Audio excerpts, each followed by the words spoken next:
आपका तो पुराना ही चल रहा है, ये मेरे यहाँ पे जो डिस्प्ले हो रहा है। रिफ्रेश करके देखिए प्रभु जी। ओके।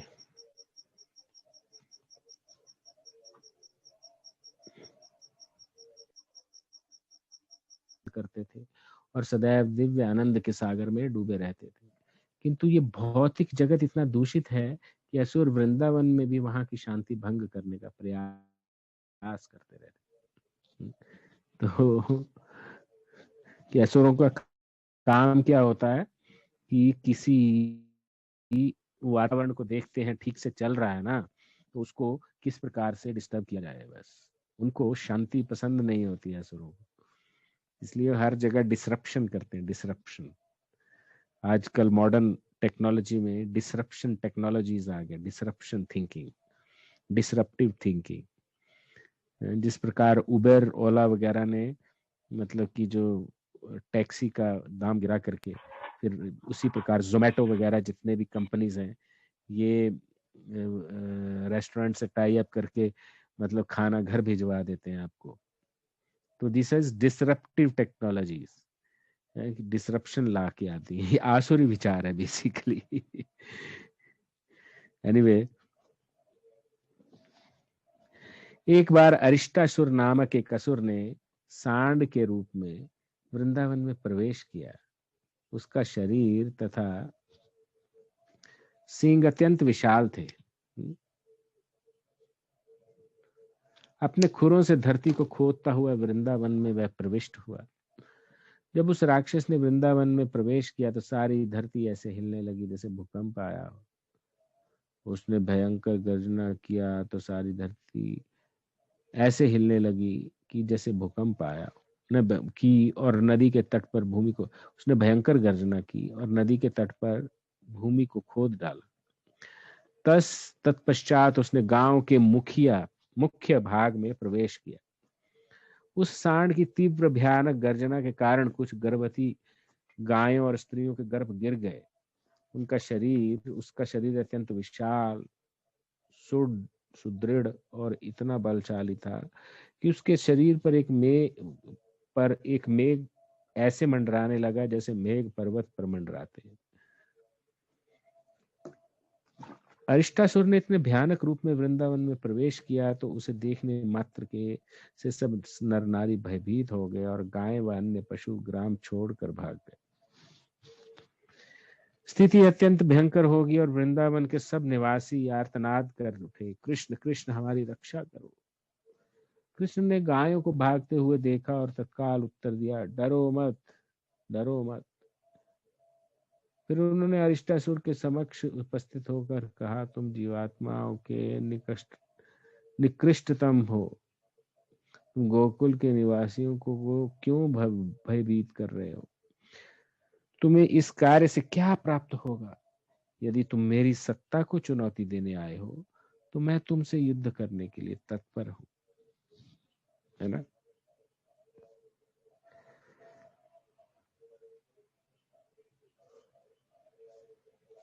इस प्रकार श्री कृष्ण ने उस असुर को चुनौती दे डाली।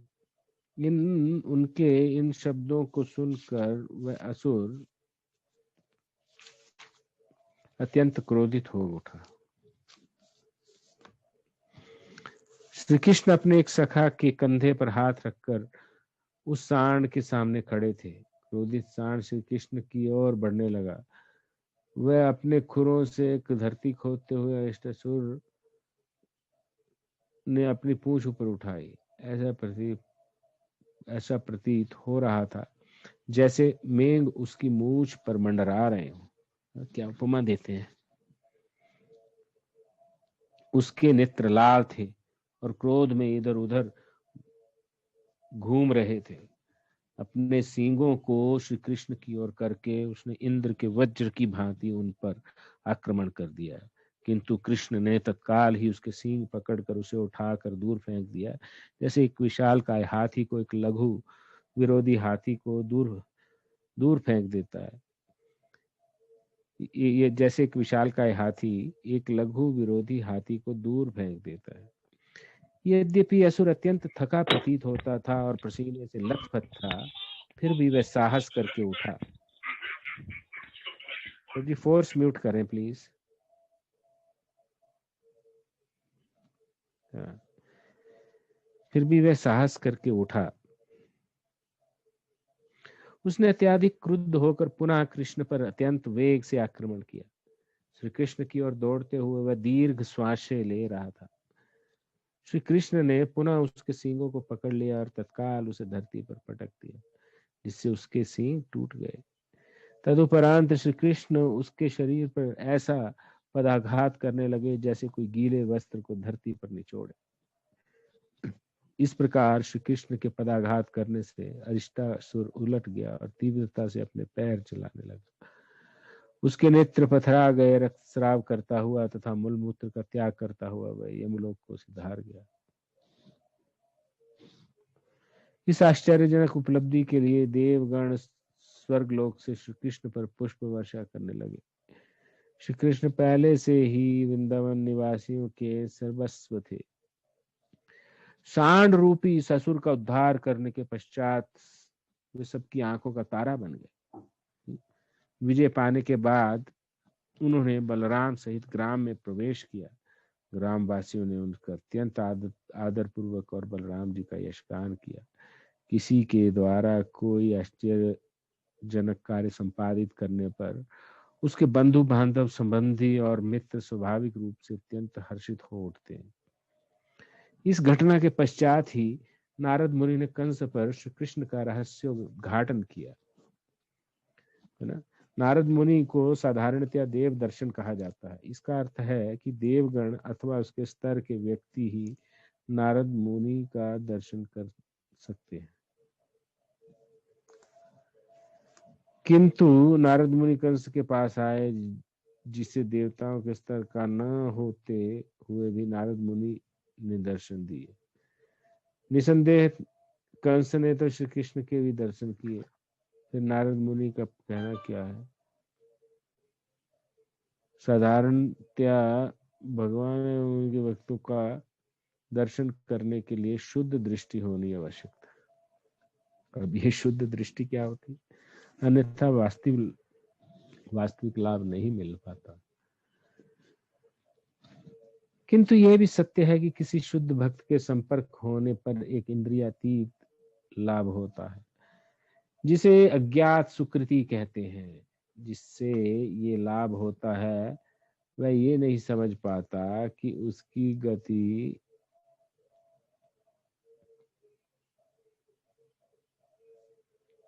कहाँ था मैं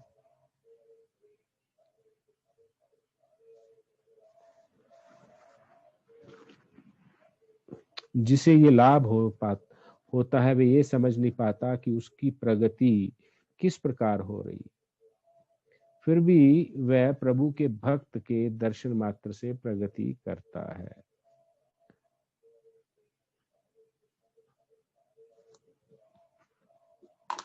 एक सेकेंड। किंतु यह भी सत्य है कि अब किसी शुद्ध भक्त के संपर्क होने से इंद्रिय लाभ है, जिसे अज्ञात सुकृति कहते हैं।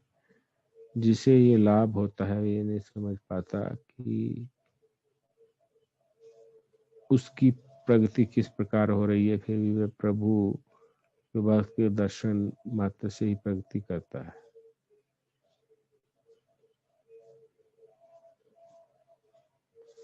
नारद मुनि का ध्येय कार्य को शीघ्रातिशीघ्र समाप्त करना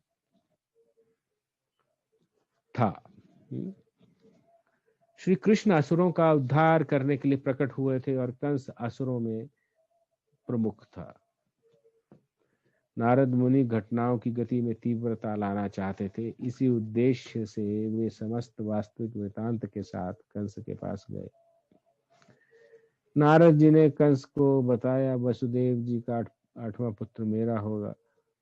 नहीं, वसुदेव जी का आठवां पुत्र तुम्हें मारेगा और वह आठवां पुत्र श्री कृष्ण है। वसुदेव जी ने अपनी आठवीं संतान को लड़की बताकर तुम्हें भ्रमित किया है। वास्तव में वह कन्या नंद महाराज की पत्नी यशोदा की पुत्री थी। तो ये बहुत इंपॉर्टेंट बात है यहाँ पे।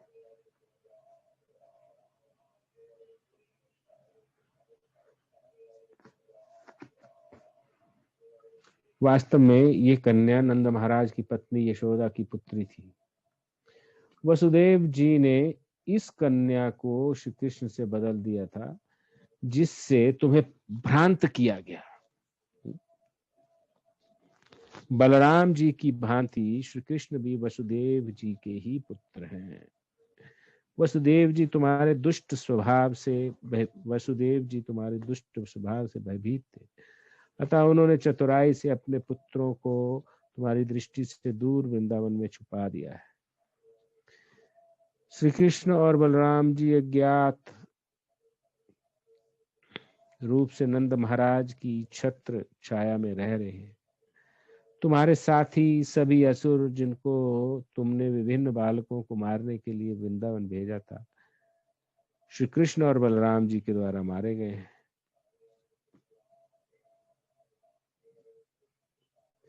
नारद मुनि से ये वृतांत प्राप्त होते ही कंस ने अपनी धारदार तलवार निकाल ली और इस कपट के लिए वह वसुदेव जी को मारने के लिए तत्पर हो गया।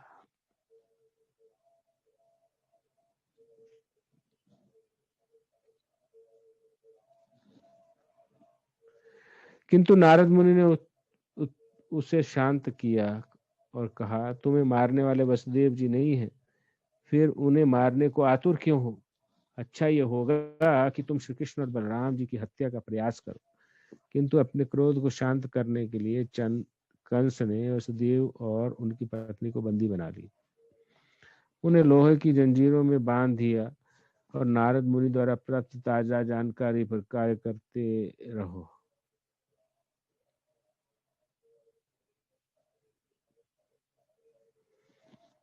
वास्तव में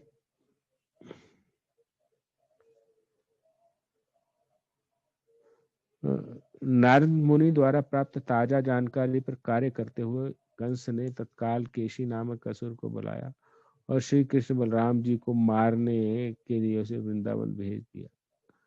वास्तव में कंस ने केशी को वृंदावन इसलिए भेजा था कि कृष्ण और बलराम के हाथों उसका उद्धार हो और इस प्रकार वह मोक्ष प्राप्त कर ले। तदुपरांत कंस ने अपने कुशल महावतों को एवं चाणूर, मुष्टिक, शल और तोषद आदि मल्लिकाओं को बुलाया। उसने उनसे कहा, प्रिय मित्रों, मेरी बात ध्यान पूर्वक सुनो। वृंदावन में नंद महाराज के भवन में दो भाई रहते हैं। उनके नाम कृष्ण और बलराम हैं। वे दोनों वास्तव में वसुदेव जी के पुत्र हैं, जबकि तुम्हें ज्ञात है एक भविष्यवाणी के अनुसार मेरी मृत्यु कृष्ण के हाथों होने वाली है। अतः मैं तुमसे निवेदन करता हूँ कि तुम एक मल्ल युद्ध का आयोजन करो। देश के विभिन्न भागों से लोग ये उत्सव को देखने आएंगे। मैं उन दोनों बालकों की यहाँ बुलवाने का प्रबंध कर दूंगा। तुम लोग मल्ल युद्ध की रंगभूमि में उल्का वध करने का प्रयास करना। प्रभु जी यहीं तक करते हैं आज। थोड़ा सा टायर्डनेस भी आ रही है मुझे।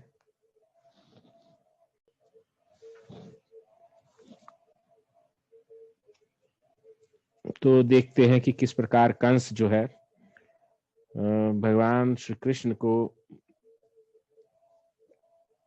मारने के लिए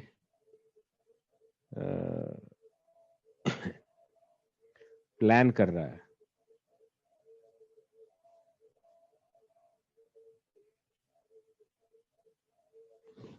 तो मैं थोड़ा सा पिछला भी बताता हूँ कि नारद मुनि ने जो रहस्योद्घाटन किया।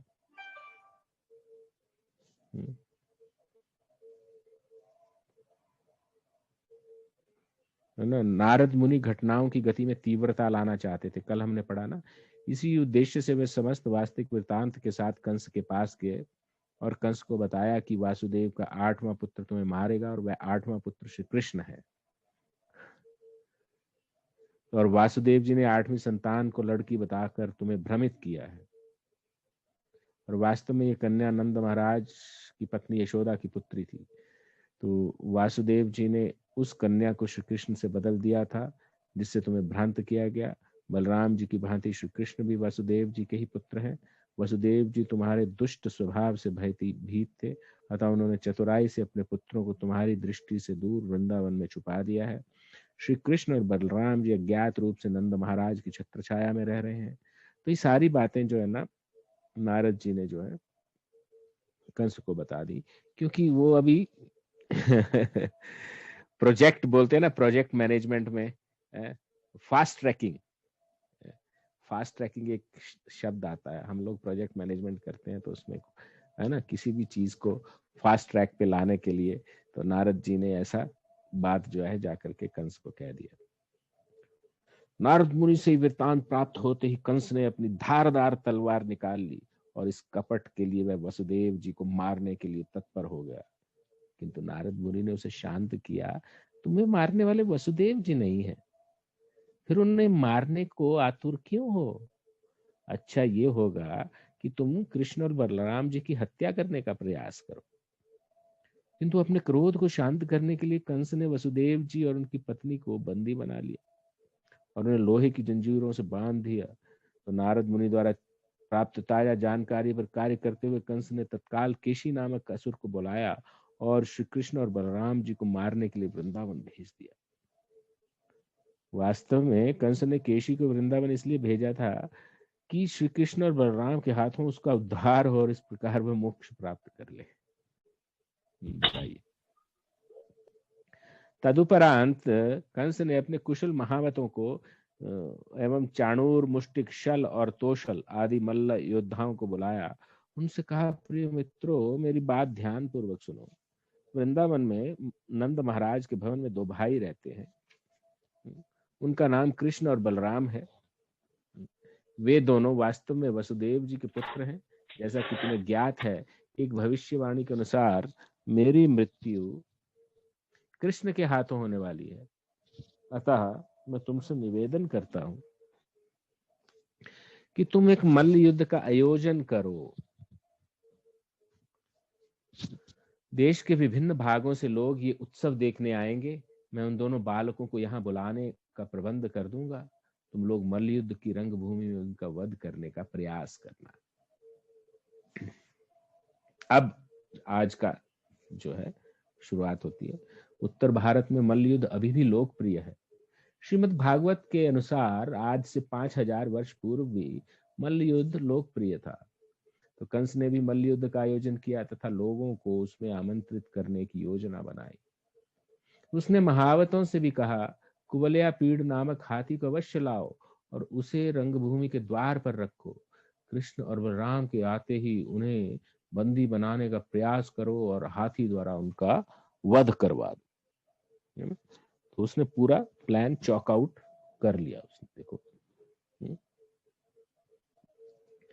तो कंस ने अपने मित्रों को पशु बलि द्वारा शिवजी की पूजा एवं धनुर्यज्ञ के आयोजन करने का भी परामर्श दिया।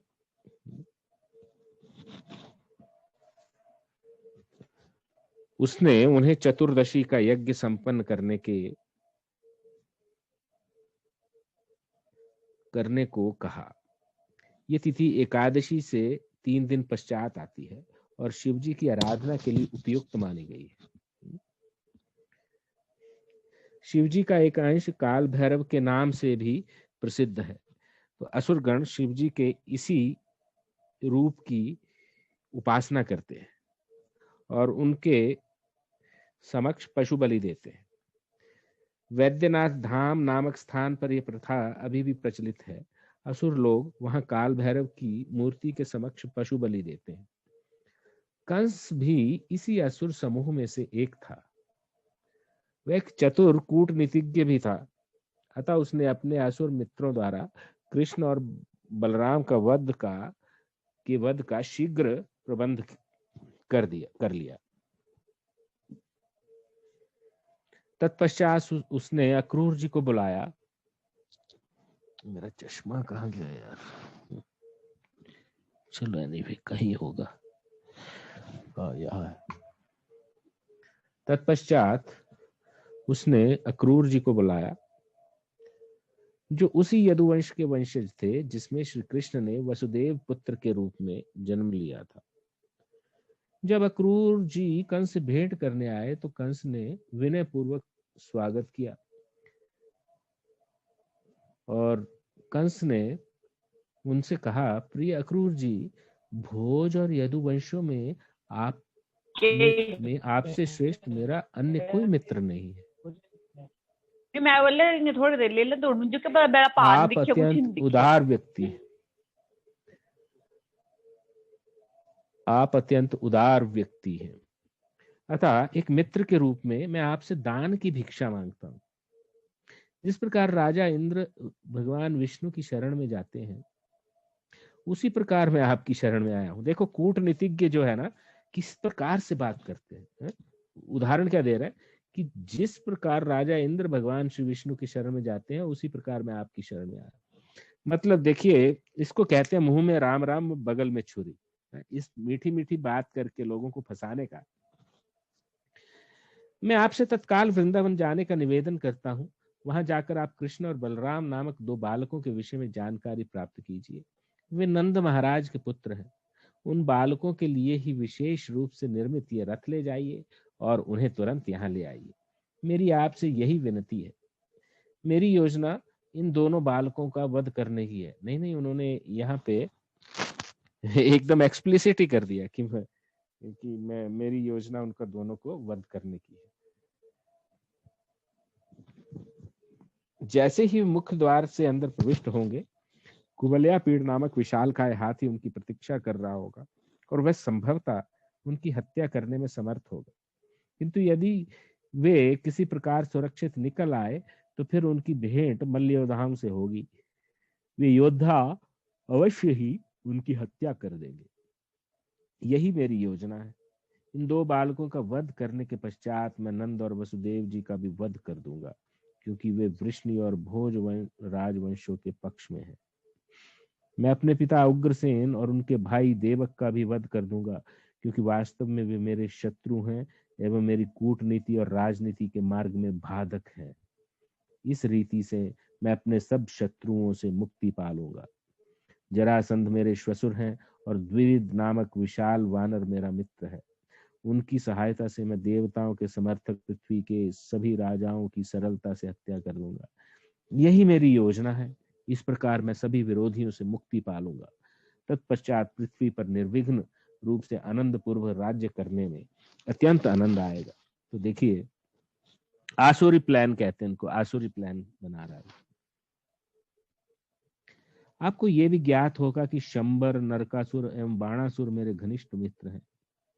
जब मैं देवताओं के समर्थक राजाओं से युद्ध प्रारंभ करूंगा, तब वे मेरी अभीष्ट सहायता करेंगे। निश्चय ही मुझे तब शत्रुओं से मुक्ति मिल जाएगी। कृपया आप तत्काल वृंदावन जाइए और बालकों को यहाँ ले आइए। उन्हें मथुरा के सौंदर्य एवं मल्लयुद्ध प्रतियोगिता का आनंद लेने के लिए यहाँ आने के लिए उत्साहित कीजिए। कंस की ये योजना सुनकर अक्रूर जी ने उत्तर दिया, प्रिय राजन, कूटनीतिक गतिविधियों के मार्ग में आने वाली बाधाओं पर विजय पाने के लिए आपने अत्यंत कुशलता से योजना बनाई है, किंतु आपको विवेक भी बनाए रखना चाहिए, क्योंकि आपकी योजना फलदायी हो भी सकती है और नहीं भी। मनुष्य योजना बनाता है, किंतु अंततः उसकी पूर्ति ईश्वराधीन है। हम बड़ी बड़ी योजनाएं बना सकते हैं, किंतु जब तक श्री भगवान परम सत्ता उसकी अनुमति नहीं देते, वे सब असफल हो जाएंगी। इस भौतिक जगत में सबको पता है कि अलौकिक शक्ति ही परम कर्ता धरता है। अपने उर्वर मस्तिष्क से कोई कितनी ही विशाल योजना क्यों न बनाए, किंतु उसे ये भी ज्ञात होना चाहिए कि सकाम कर्म के फलस्वरूप दुख या सुख का भागी भी उसे होना पड़ेगा। तो अक्रूर जी उसे सलाह दे रहे हैं, बहुत बढ़िया। किंतु मुझे आपके प्रस्ताव के विरोध में कुछ नहीं कहना है। एक मित्र के रूप में मैं आपकी आज्ञा का पालन करूंगा और इच्छा के अनुरूप मैं कृष्ण और बलराम जी को यहाँ ले आऊंगा। अपने मित्रों को विविध प्रकार से निर्देश देने के पश्चात कंस ने विश्राम ग्रहण किया और अक्रूर जी वृंदावन चले गए। इस प्रकार लीला पुरुषोत्तम भगवान श्री कृष्ण के अंतर्गत श्री कृष्ण को लाने के लिए कंस का क्रूर को भेजना नामक 36वां अध्याय का भक्ति वेदांत तात्पर्य पूर्ण हुआ। तो असुर केशी एवं व्योमासुर का उद्धार। तो अभी जो उसने पहले राक्षस भेज रखे थे उनका भी उद्धार होगा, अभी भगवान करेंगे। तो इसी के नाम से, केशी के नाम पे वृंदावन में केशी घाट है।